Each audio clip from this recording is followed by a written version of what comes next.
이 책은 한 달 동안 4,900만 원의 매출을 냈고, 이 전자책은 4억 6천만 원 달성한 펀딩의 리워드로 제공되었습니다.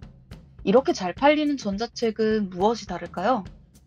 6년차 전자책 제작 전문가가 알려드리는 돈 되는 전자책 준비하는 방법 살펴보고 좀 더 빠르게 완성해서 수익화 시작하는 방법까지 알려드릴게요. 안녕하세요. 지금까지 챗GPT로 부수입을 만드는 방법 알려드렸는데요. 해보고 나서 이런 생각 드신 분들 계실 거예요.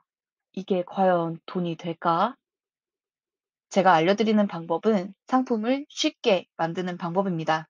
그리고 최소한 몇 개 정도는 팔릴 수 있는 방법이고요. 그러니까 온라인에서 수익화를 처음으로 경험해 보기에는 쉽고 간단한 방법이라는 것입니다. 하지만 큰 수익을 가져다 주지는 못하죠. 여러분, 잘 생각해 보세요. 쉽게 큰 돈을 번다 라고 말하면 그거 사기 아닌가요? 저는 지금까지 영상을 통해 솔직하게 말씀드렸습니다. 쉽게 시작하시는 것이 가능하지만 이건 어디까지나 부수입이고 큰 수익을 기대할 수는 없는 방법이라는 걸 말이죠. 그렇다면 글쓰기로 어떻게 돈을 벌어야 할까요?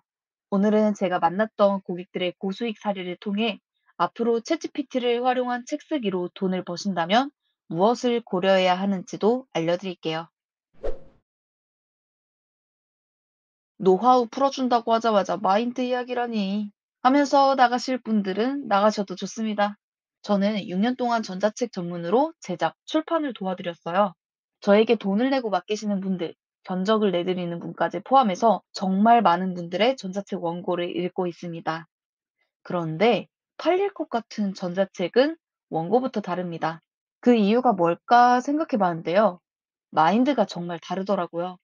어떤 문제에 대해 전자책을 사서 읽고 해결해야겠다고 마음먹은 사람이라면 정말 간절히 그 고민을 해결하고 싶은 사람일 거예요. 하지만 그 사람은 방법을 모르고 어떻게 진행해야 할지 모르죠. 이런 사람들에게 친절하게 자신의 경험을 보여주며 차근차근 알려주는 사람이 있다면 어떨까요? 아마 전자책을 써준 저자에게 엄청나게 고마워할 거예요.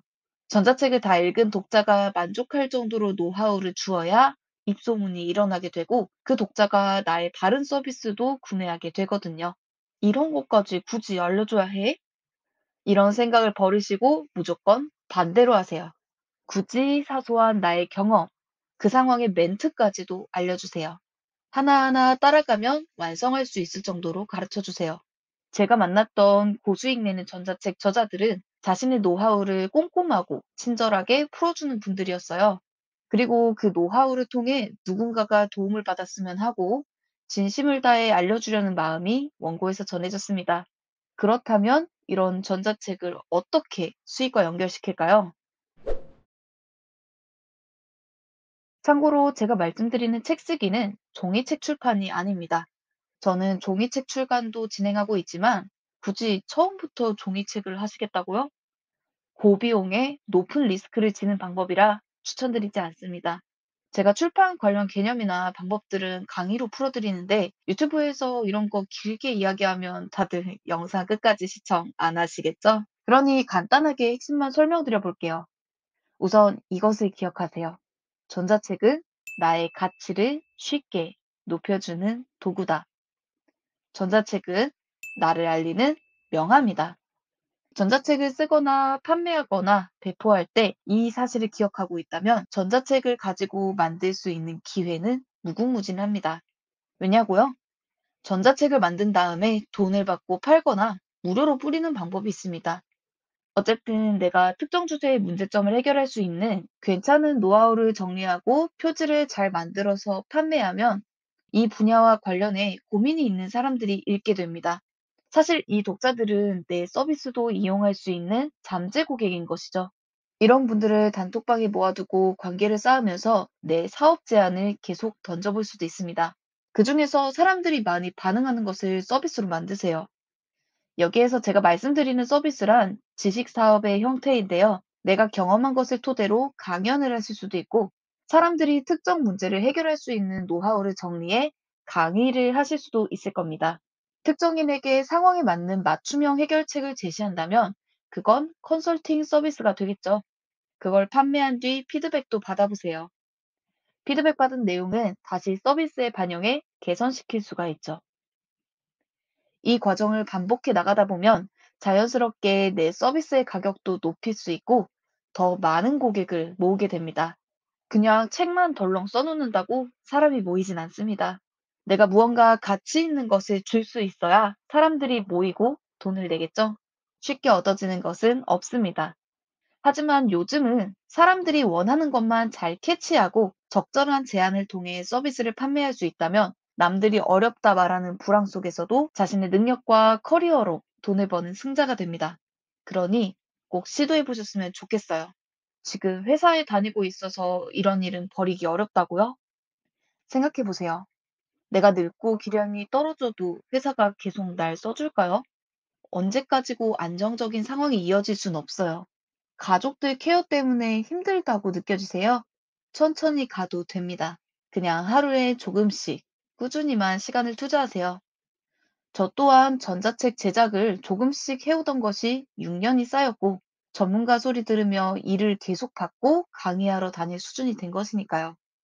그러면 지금 당장 조금씩 시간을 투자하라고 했는데 그 시간을 무엇부터 해야 할까요? PPT로 책을 써서 올려보신 분들 중에 잘 안 팔리실 분들도 계실 겁니다. 내가 작성한 책이 사람들이 관심 가질 분야인지 충분히 고려해보지 않았다면 말이죠. 내가 전자책을 한 권 만들어 보는 것도 중요합니다. 하지만 사주는 사람이 없다면 의미가 없겠죠? 그래서 내가 전자책을 내겠다고 마음먹었다면 전자책의 주제를 잘 잡으셔야 합니다. 사람들이 관심을 가질 만한 주제가 무엇일까? 이 부분에 고민 없이는 책이 많이 팔릴 수 없습니다. 하지만 내가 어느 정도 잘 알고 있어야 콘텐츠가 나오겠죠? 내가 알고 있는 것들 중에서 사람들이 어떤 것을 좋아할지 겹치게 되는 부분을 잘 찾아보시면 좋겠어요. 저의 경우 유튜브를 시작하면서 고민했던 것이 전자책 쓰는 법을 좋아하는 사람은 적을 텐데 어떡하지? 이 부분이었거든요. 그래서 제가 잘 알고 있는 전자책 정보를 일부만 넣고 제가 유튜브를 시작했을 당시 관심도가 올라가고 있던 챗 GPT라는 키워드를 넣었던 거예요. 그리고 단순한 정보에는 사람들이 흥미를 덜 느끼니 자동 수익, 부수익과 같은 키워드를 추가했고요. 여기서 주의할 점은 사람들의 시선을 끌고 싶다고 해서 겉표지와 속 내용을 다르게 만들어서는 안 된다는 거예요. 장기적으로 보았을 때 돈 되는 전자책은 고객의 신뢰를 얻어 수익을 내는 과정이니까요. 그러니 내가 가진 것들 중 사람들은 어떤 것에 돈을 낼까? 내 주변 사람이나 나는 어떤 상황에서 지갑을 열고 있나? 이 부분을 꼭 생각해보고 주제를 정하시기 바랍니다. 내 전자책이 안 팔려서 고민이라면 이 책을 꼭 사서 읽어볼 수밖에 없는 사람을 찾아야 합니다. 사실 이건 책을 내기 전에 해야 하는 고민이죠. 책의 타겟 독자는 생각보다 좁게 잡아도 괜찮습니다. 그런데 독자를 정하라고 하면 이렇게 말씀하시는 분도 있었어요. 제 책은 중년층이 봐도 좋지만 사실 학생들이 봐도 좋은걸요. 이러시면 안 됩니다. 우리가 남녀노소에게 좋다는 만병통치약 파는 사람, 뭐라고 하나요? 약팔이 사기꾼이라고 합니다. 만약 제가 사회초년생이어서 진로를 잘 정하고 싶은데 시니어를 위한 두 번째 인생 설계하기 이런 책에 관심이 갈까요? 아니라는 겁니다. 그리고 타겟 독자를 정할 때 연령대, 직업 같은 것들을 고려하는 것도 좋지만 타겟 독자가 어떤 고민을 갖고 있느냐에 집중해 보세요.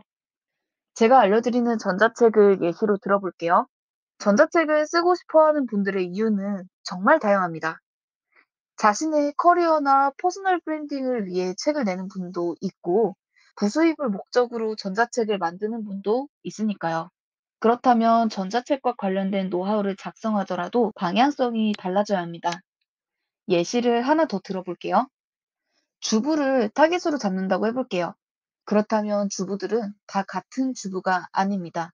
자녀가 유치원도 안 들어간 어린아이일 경우, 그리고 자녀가 고등학교를 다니고 있는 경우, 이 주부분들의 생활 패턴과 관심사는 완전히 다릅니다. 그러니 단순히 연령대나 직업과 같은 군집을 생각하기보다는 어떤 상황에서 무슨 고민을 하고 있는 사람인지 그 부분을 생각해 보시면 좋겠습니다. 챗GPT로 전자책 출간을 한번 해보셨다면 이제는 내 경험, 내 노하우와 관련된 전자책을 기획하고 좀 더 수익성을 높이는 방향으로 가보셨으면 해요. 내가 가진 노하우를 챗GPT에 넣고 글로 써달라고 하면 분량도 금방 낼 수 있기 때문에 전자책을 완성하는 건 정말 쉽거든요. 이제 남은 건 이 영상을 본 여러분의 실행력을 발휘하는 것입니다. 오늘의 질문 드릴게요. 내가 알고 있는 정보, 내가 너무나도 자연스럽게 잘 해내고 있는 것 중에 사람들에게 팔릴 만한 것은 무엇일까요? 이 부분에 대해서는 너무 겸손하신 분들은 바로 답을 내리기는 어려우실 수 있어요. 그러니 내가 아주 잘하는 게 아니라도 자연스럽게 잘하고 있는 것들을 댓글로 적어주세요.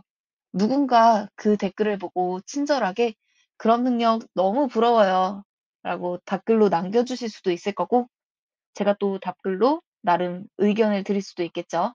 내 안에 있는 가치 있는 것들은 밖으로 꺼내 보이지 않으면 가치 있는 보석인지 알아볼 기회조차 없어집니다. 평가받기를 두려워하지 마세요. 인기가 없는 것 같다면 다른 걸 꺼내서 선보이면 됩니다. 기억하세요. 내가 알고 있는 것들은 누군가가 간절히 원하는 지혜일 수도 있다는 걸. 저와 함께 전자책 주제부터 기획해 보셨다면 전자책 목차나 글의 구조도 잘 짜보시면 좋겠죠? 이 구조만 완성이 된다면 우리에게는 챗GPT라는 멋진 비서가 있잖아요. 글을 완성하는 건 너무나도 수월할 거예요. 다음 영상에서는요, 팔릴만하게 전자책을 만들어 보려면 어떻게 목차를 작성하고 글을 써나가야 하는지 그 순서를 차근차근 알려드려 볼게요. 목차를 어떻게 써야 할지 몰라 고민만 하셨다면 다음에 올려드릴 저의 영상이 힌트가 될 거예요. 구독 눌러주시면 도움될 영상으로 또 찾아올게요. 그럼 다음에 만나요.